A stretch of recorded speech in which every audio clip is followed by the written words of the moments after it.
Jared Leto is an actor. Allegedly.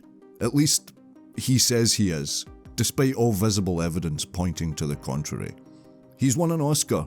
He's been in big studio films. He's led an acclaimed band that makes shitty music.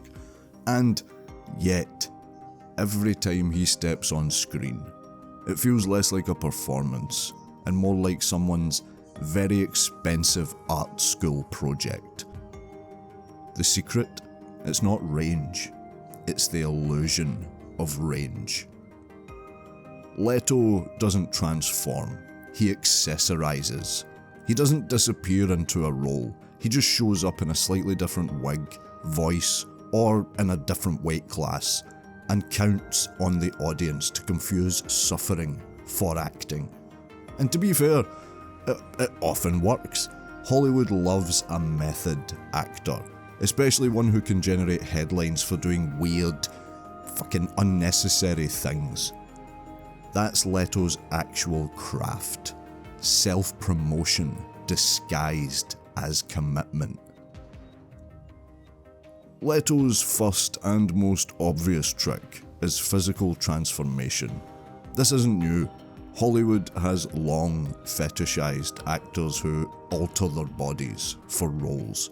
But whereas someone like a Christian Bale actually changes his physicality to embody a character that he thought of earlier, Leto treats it more like a cosplay. In Dallas Buyers Club, he lost a bit of weight, wore makeup and adopted a soft voice. That's not to say his performance as Rayon wasn't effective in moments, but the praise often focused more on what he looked like, rather than what he was doing. People love to gasp about weight loss and wigs. It gives the appearance of artistic depth. It's the same psychology behind why people think liking K-pop is the same thing as a personality. In the Gucci incident, aka House of Gucci, he does the same thing in reverse. He gains a bit of weight but by wearing prosthetics to play Paolo Gucci. What followed was one of the most baffling performances of the decade, a cartoon caricature complete with an accent that could only be described as somewhere between like Papa John's commercial and Mario Party. But because it was a transformation, it got attention. That's the Leto method. Look different and then get praise for range.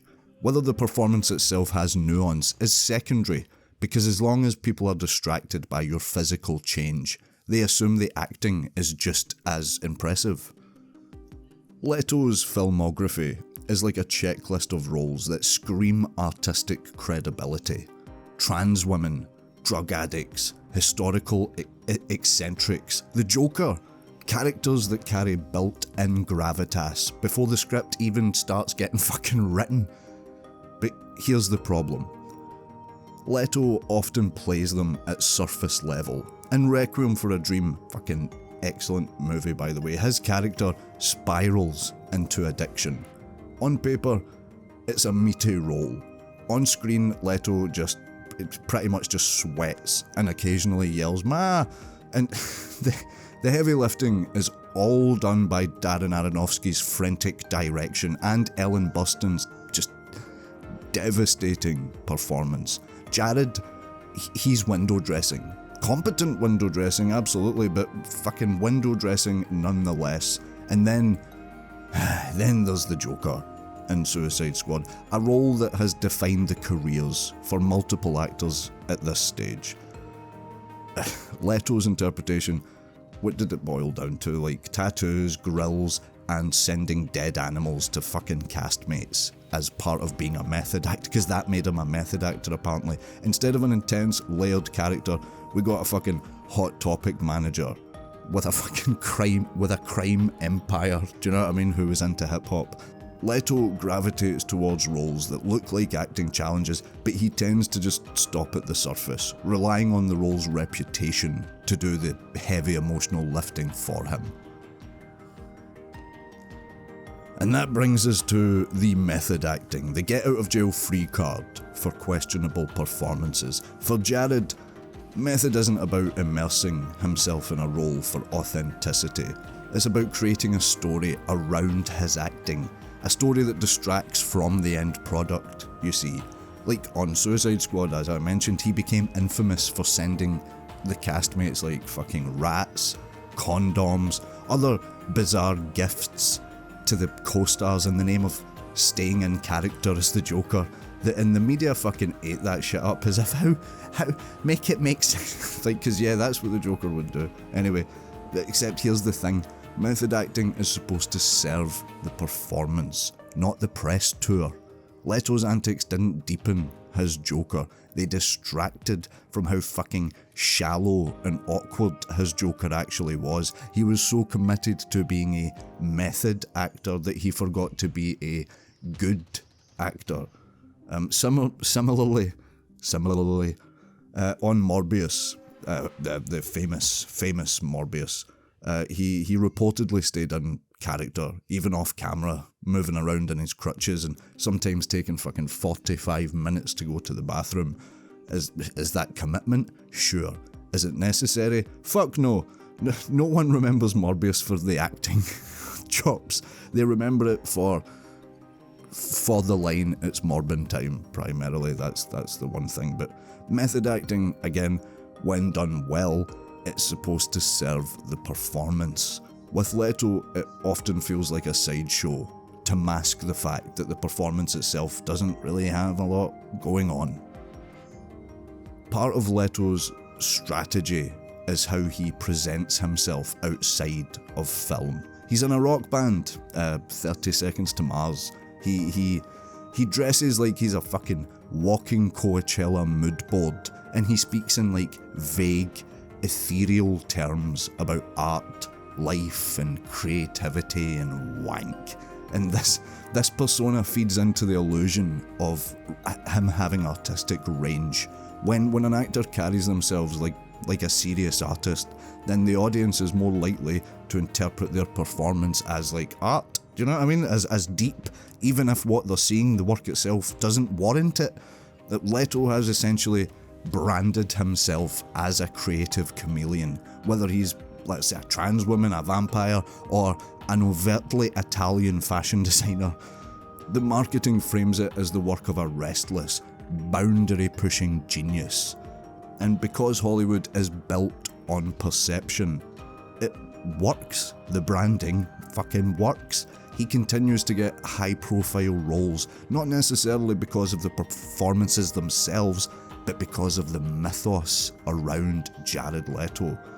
I will give him this, he is very clever in the way he picks his projects, the ones he picks. He picks characters that are already pretty compelling on paper, and then he relies on the narrative to carry the emotional weight.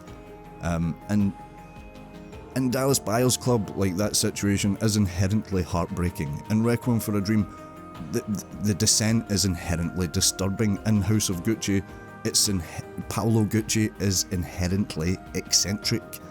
He doesn't really have to fucking do anything. Do you know what I mean? All these roles come preloaded with pathos. Anyway, this is where the illusion of range comes from. It's not that he's bringing extraordinary depth to these parts, it's that the parts themselves are strong and deep enough that even in spite of a poor performance, they stay deep. See what I'm saying? Anyway, to be clear, this isn't to say that he's talentless. Do you know what I mean? He's clearly capable. He has charisma, I suppose. I don't feel it, but he commands a screen. Do you know what I mean? I'll give him that. He commands a screen, and he knows how to pick interesting projects. But true range isn't about switching physical appearances or accents. It's about inhabiting vastly different personalities, emotions, and energies when you strip away all the prosthetics, the wigs, the accents, the press tour fucking antics, and you start to see a pattern with Jared. Do you know what I mean?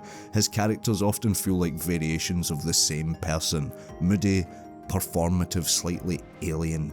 The packaging changes, but the core stays the same. Compare that to actors like fucking actors with genuine range, like Gary Oldman, Kate Blanchett, fucking obviously Daniel Day-Lewis, but these are performers who disappear into roles so completely that you don't even fucking realise it's them half the time. Do you know what I mean? There have been situations where you literally do not understand that is who you are watching until it's pointed out to you. That's how good they are. With Jared, you're always aware that you're watching Jared Leto. You're just watching Jared Leto in a different outfit with different sprinklings on. Do you know what I mean? His career is a masterclass in how to appear deep without necessarily being deep. His method is, right, so 1, transform physically, so people focus on the change. Pick intense roles that suggest complexity. Do the method acting thing so that you generate some headlines. Cultivate a serious artistic persona off screen, and then let the role itself do the emotional carrying for you, and often the director. If you work with good directors, then anyway, it's not that he's bad, it's that his range is vastly overstated. He's mastered the art of seeming like a transformative actor without actually transforming much at all on the inside. It's a clever trick, to be fair, and it's kept him relevant for fucking decades. Whether that's genius or just good marketing depends on how much you buy into the myth of Jared Leto, I suppose. Or the myth of Jared Leto, the artist. But if range is about disappearing into roles, then Leto's greatest performance might just be convincing Hollywood that he has it.